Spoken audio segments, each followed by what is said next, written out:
Today we are talking about subtracting integers.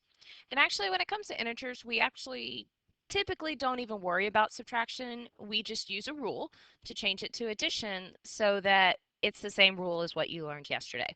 So there's a couple different ways to remember this. One is keep, change, change. The other one is, turn on my pen, add,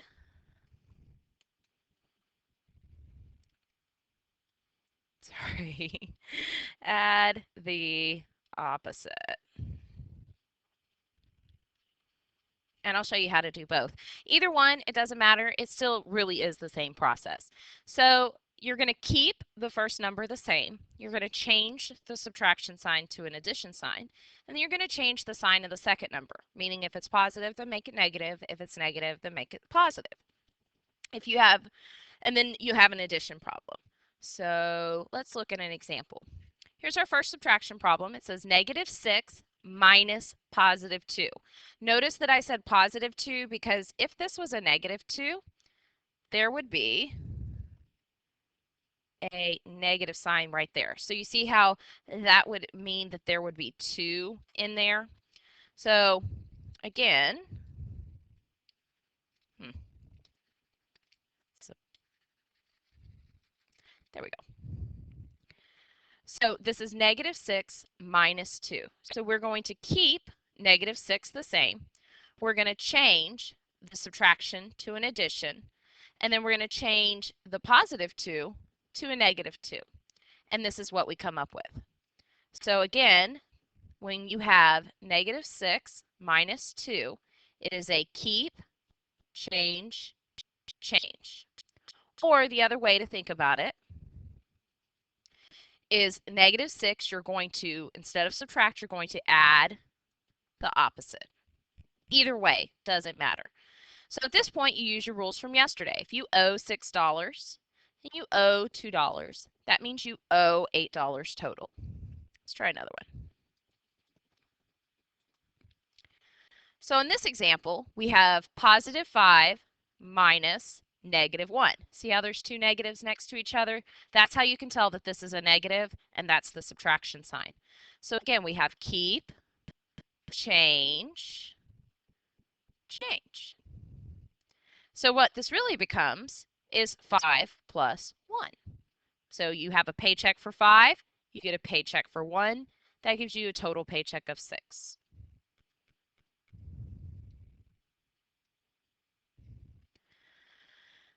This problem is 8 minus 13. Now you have to be really careful and stuff like this because people always want to say that 13 minus 8 is 5. Well, yeah, 13 minus 8 is 5, but 8 minus 13, you're taking away more than you have. This one actually comes out with a negative answer. But if you do keep, change, change, or add the opposite, that will help you see that a little bit easier. So you're going to keep the 8. You're going to change the minus to a plus. And that positive 13 is going to become a negative 13, which means you have 8 plus negative 13. And that makes it a little bit easier to see that you have a paycheck of 8 and you owe somebody $13, which means you still owe 5 even after your paycheck.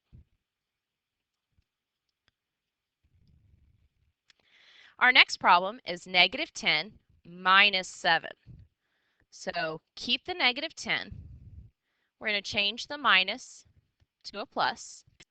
And that +7 is going to become a -7. So -10 plus -7. That means we owe $10 and we owe $7. So we owe 17.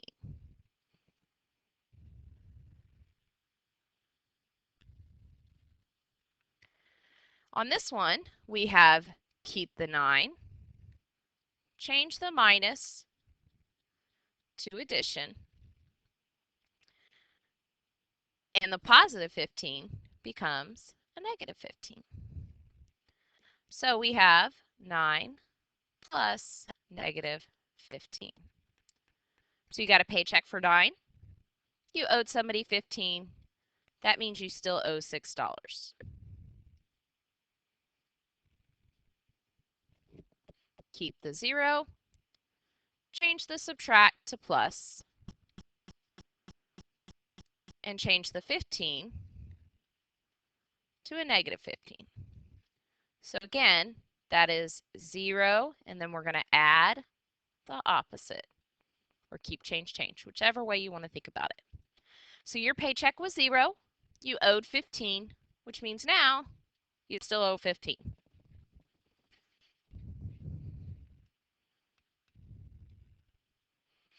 So we're going to use the information in this table to solve 7 and 8. It asks, what is the difference between the highest elevation in Texas and the lowest elevation in Louisiana? So difference means subtract, so that is what we're doing. Get out my highlighter real quick. The highest elevation in Texas, notice we have highest and lowest. Here's highest, and I'm going to go over until I see Texas. So this is the value I'm looking at. The lowest elevation in Louisiana, here's lowest, and here's Louisiana. Switch back over to my pen. Now, whenever you're talking about difference, you kind of need to think a little bit about this.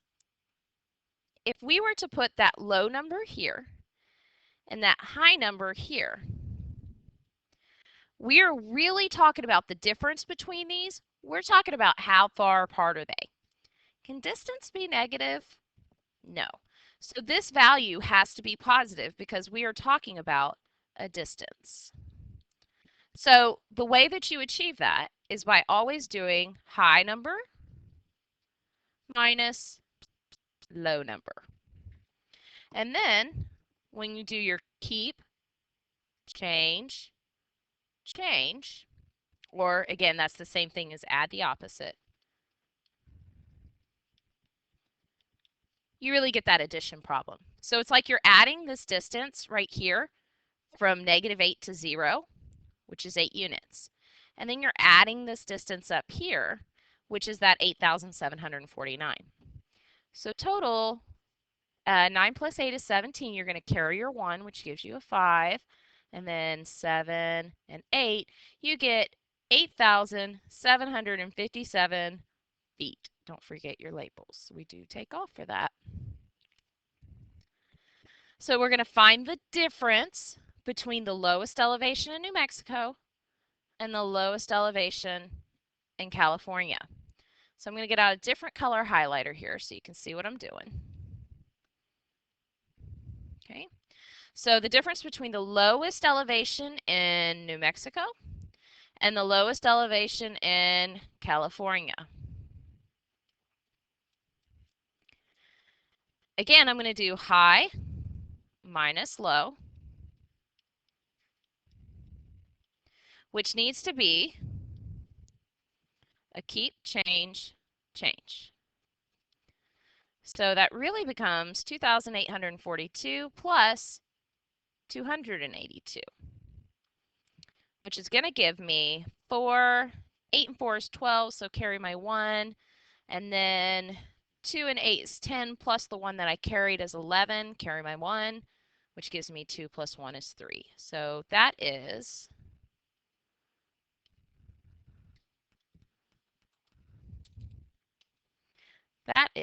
3,124 feet.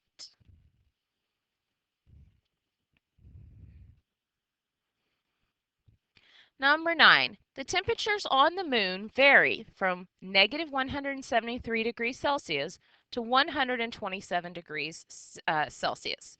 We are going to find the difference in the temperatures. So, oops, let me erase that for you.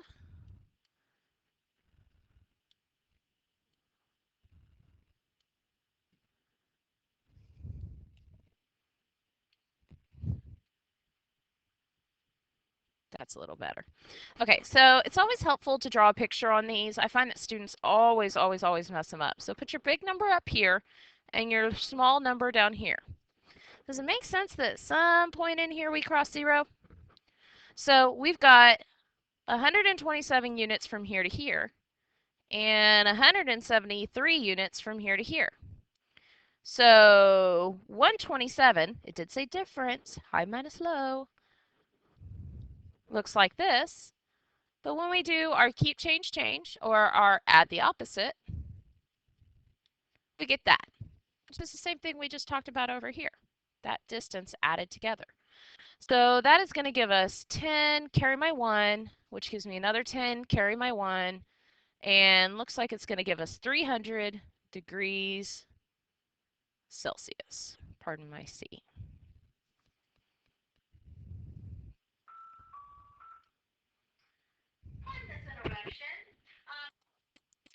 Right, sorry about that interruption. This is a website that you can go to if you'd like to practice a little bit more like with this. This is kind of what it looks like, where you can drag your negative counters and your positive counters over to show the problem. And that's it. Don't forget to complete your homework. It is posted on our teacher web.